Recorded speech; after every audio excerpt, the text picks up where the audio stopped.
Right now, America, it is time for your news by the numbers. There's no talking points, there's no smoking guns, there's no talking heads, even though I am one from time to time on Fox. It's just nothing but the raw numbers. Right. Rich, what's tonight's number? All right, folks. I hate to beat a dead horse, but... Beating the dead horse. Apparently, there's something called the general election coming up, and we've got some poll numbers. Okay, the number tonight, news by the numbers, 9 points. The most recent poll, this is from an NBC/SurveyMonkey weekly election tracking poll. Hillary Clinton leads Donald Trump by 9 points, 50% to 41. Now, this is a pretty significant lead. Mind you that this is a head-to-head poll, something that is kind of relevant. It's interesting information. Because the polls that include the third-party candidates. Yeah, there's two third-party candidates. There's Jill Stein running for the Green Party, and then she's a joke. What's his face? We're gonna talk about him later. Larry Johnson. Yeah. Gary Johnson. Gary. Running for the Libertarians, but making Donald Trump look great again. But I mean, here's the thing. I don't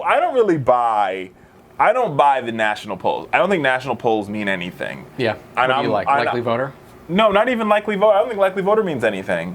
I think the one poll that matters is election day. No, I'm just joking. I think the state poll... Is that what you say on TV? That's what I say on TV. I think the state polls actually really matter. Like what's happening, the individual state polls. Yeah. So how is a candidate... litmus test. Yeah, like how is a kid... Like, is she up in North Carolina? Like Pennsylvania, for example. I'm not really... Trump thinks he can pick off Pennsylvania. And there was a big scuffle about it.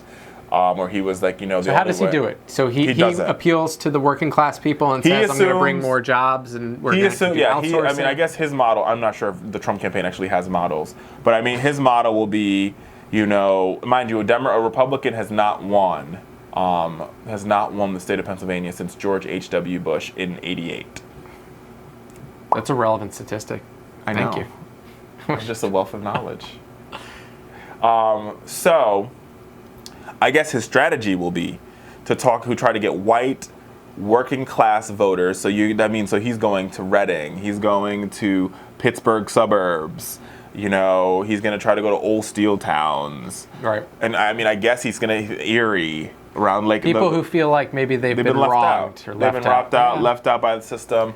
He's going to try to pick up some votes in Scranton, and he thinks that's going to be enough to take him over the edge. I think his problem is that and you're from Pennsylvania, so you could tell me if I'm wrong, but a good chunk of the state's voters, I would argue maybe 30%, and that's probably a low estimation, of the state's voters live in Philadelphia, or the Philadelphia suburbs. Well, then not. Or is that Delaware County? No, well, it's not really Delaware County. Pennsylvania is a weird state, right? What's the name of the county? That Philadelphia is in? Yeah. It's not in Delaware County. Delaware County's outside. So there's Delaware County, there's Montgomery County. Let's just double check this. I think it's in Delaware County. But, Richard Fowler could be wrong. Let's do this right. Yeah, okay, so Philadelphia is in Philadelphia County. Oh, it has its own county. Who would have thought? Confusing me. Anyway, like Chicago doesn't have its own county. So let's be real here. Philadelphia County, Delaware County, Montgomery County. Those are the two that are to the west of Philadelphia, and north and west. So they border it. Those voters tend to lean very much to the Democratic side. And Pennsylvania is a weird state in that you have this progressive, this Democratic stronghold in Pennsylvania, and downtown Pittsburgh as well. Pittsburgh suburbs are a little bit different. It's not exactly the same. But then in the rest of the state, you have like farmland. You have Amish people who don't vote. I don't think. Yeah, I don't know what. I've actually never thought about that. I don't know if they vote. We don't know if the Amish vote. Maybe you can tell us. I don't know. But you have a lot of very, very right-wing people, strongly Christian. A lot of times they're farmers. You have your steel workers. You have your folks that work on the railroads. There's a lot of, with your hands type industries that are happening. Blue collar. But is it even blue collar? Yeah. Is there one below blue collar? No, they're blue collar working families. Yeah. Yeah, blue collar, white collar, and then there's new jobs, the green collar. What is green collar? The green jobs people, like the renewable batteries. What is like what I do? I don't know. No collar? White no collar. White. It's white collar? I guess it is. It's a white collar job. Yeah. Rich Webster has a white collar job. Anyway, that's besides the point. The point is, Pennsylvania polls, right now, Richard wants to see Hillary Clinton really run it up in Philadelphia County and Delaware County and Montgomery County. And those numbers are going to be so significant and so high if she can turn out the vote that it won't matter what Trump does with the vast swath of the state that is, farmland and I mean, I think, voters. and I don't know how Donald Trump, I just don't know how I don't know how he can overcome this, which is why Pennsylvania really isn't a battleground state. But I don't know how we overcome. It's weird. I mean, but it not for the election. It's not a battleground state, but for off years, because you don't see the same type of turnout in Philadelphia. Right.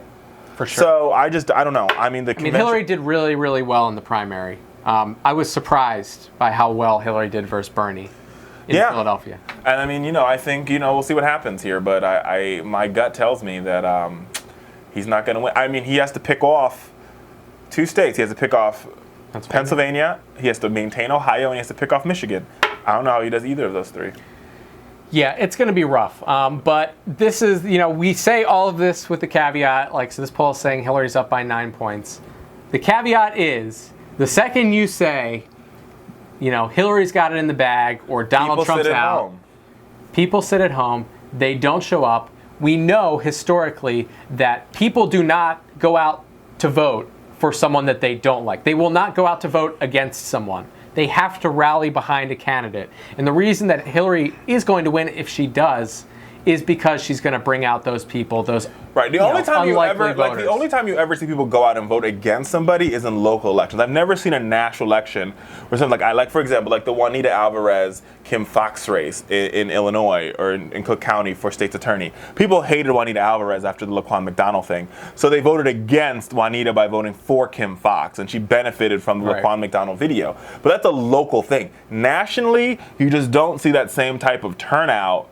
Right, and I'm pretty sure that race wasn't a high turnout race. It was just the right people turned out. Yeah. Well, we're coming up on the break here. One final thing, and this is a relevant piece of information, and I actually heard it. That's a relevant piece of information. I heard this from an international TV producer when we were at the DNC.